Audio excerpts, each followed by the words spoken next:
Hello बच्चों।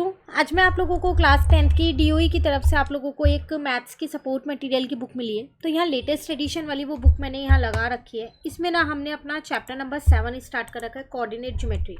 आज की क्लास में लास्ट के 2 क्वेश्चंस करेंगे 50 एंड 51। उसके बाद हमारा ये चैप्टर कंप्लीट। पूरे चैप्टर की प्लेलिस्ट चैनल पर आप वहाँ से पूरा चैप्टर कवर कर सकते हैं। बोर्ड एग्जाम से पहले ज़रूर इस चैप्टर को इस बुक से करना, क्योंकि काफ़ी इंपॉर्टेंट और इस चैप्टर की वेटेज भी अच्छी है। तो चलिए स्टार्ट करते हैं। क्वेश्चन नंबर 50 है, in a triangle P Q R the coordinates of points P Q and R 32, 64 and 93 respectively. Find the coordinates of centroid G. आपसे कह रहे हैं यहाँ पर एक ट्राइंगल है आपके पास, ठीक है। पी क्यू आर इसके कोऑर्डिनेट्स हैं। पी है आपके पास 32, क्यू है आपके पास 64 और आर है आपके पास 93। जो ये सेंट्रॉइड है ना, मतलब जो ये बीच का पॉइंट होता है, जी है इसका नाम। इसके कोऑर्डिनेट्स निकालने हैं, तो उसको मैं क्या करती हूँ, एक्स और वाई मान लेती हूँ। अब सेंट्रॉइड का एक सिंपल सा फॉर्मूला होता है, x1 plus x2 plus x3 upon 3। और वाई के केस में होता है y1 plus y2 plus y3 upon में 3, ठीक है। अब x1 x2 x3 आप तीनों के एक एक ले सकते हो। जैसे x1 3, x2 6 और x3 9 ले लिया, ठीक है। तो 18 अपॉन में 3 यहाँ लिख देते हैं। तो x आ गया आपके पास 6। y के केस में y1 है 2, y2 है 4, y3 है 3 अपॉन में 3। तो 6 प्लस 3 9 अपॉन 3। तो y आ गया आपके पास यहाँ पर 3। तो अब आप यहाँ लिख सकते हो, कोऑर्डिनेट ऑफ सेंट्रॉइड जी, जिसको मैंने x और y माना था, वो कितना आ गया, 6 और 3 आ गया। क्लियर। ये था छोटा सा क्वेश्चन नंबर 50 आपके पास। चलिए 51 पे आते हैं। If coordinates of two adjacent vertices of a parallelogram are 3 2 1 0 and the diagonals, ये डायगोनल्स लिखा है, bisect each other at -2 5, find the coordinates of the other vertices. कह रहा है एक पैरेललोग्राम है आपके पास। मैं अगर यहाँ एक बार इसको ड्रॉ कर दूँ, नाम दे दिया मैंने इसे ए बी सी और D.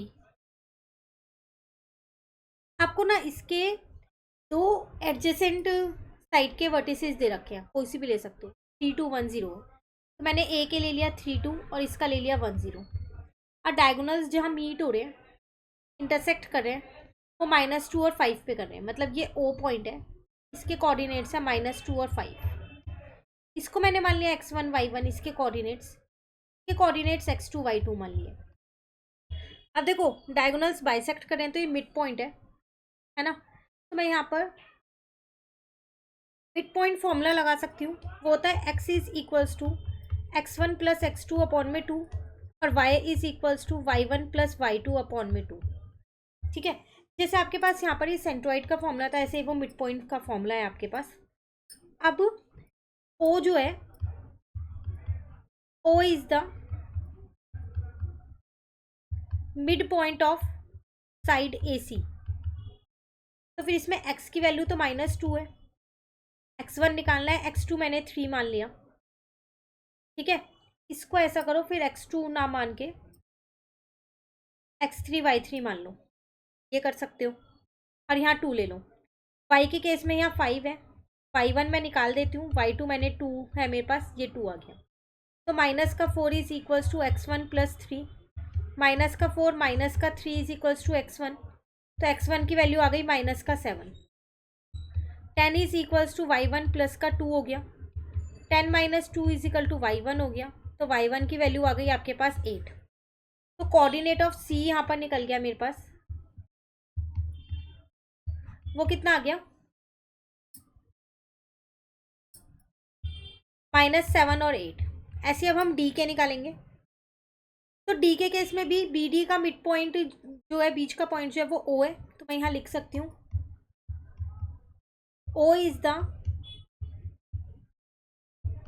Mid point of side BD, ठीक है। अगेन मिड पॉइंट फॉर्मूला लगा रही हूँ, तो यहाँ पर आ जाएगा -2 is equal to 1 plus x3 upon में 2। तो -4 is equals to 1 plus x3, -4 -1 is equal to x3। तो यहाँ से मैंने अपना x3 निकाल दिया, माइनस का 5 आ गया। y की वैल्यू निकालो, 5 is equals to 0 plus y3 होगा।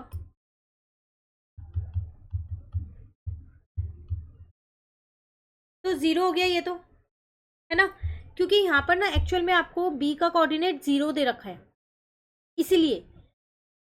तो यहाँ पर आ गया 0 is equals to 0 plus y3, तो y3 की वैल्यू आ गई 0। तो कोऑर्डिनेट ऑफ d आपके पास कितने आ गया, -5 और 0। क्लियर? अच्छा देखो, मैंने यहाँ 2 से मल्टीप्लाई नहीं किया इसको ना, 2 से मल्टीप्लाई भी तो करोगे, 5 2 10 हो गया, तो y3 आपके पास 10 आ जाएगा, 0 नहीं आएगा, क्योंकि नीचे वाला 2 उधर जाके तो मल्टीप्लाई का हो जाएगा ना। तो -5 और 10 ही आपका आंसर। क्लियर? तो आज हमारा ये चैप्टर जो है वो यहाँ पर कंप्लीट होता है। अब मिलते हैं नेक्स्ट क्लास में, हम अपने आगे के क्वेश्चंस जो दूसरे चैप्टर हैं उनको स्टार्ट करेंगे। Thank you.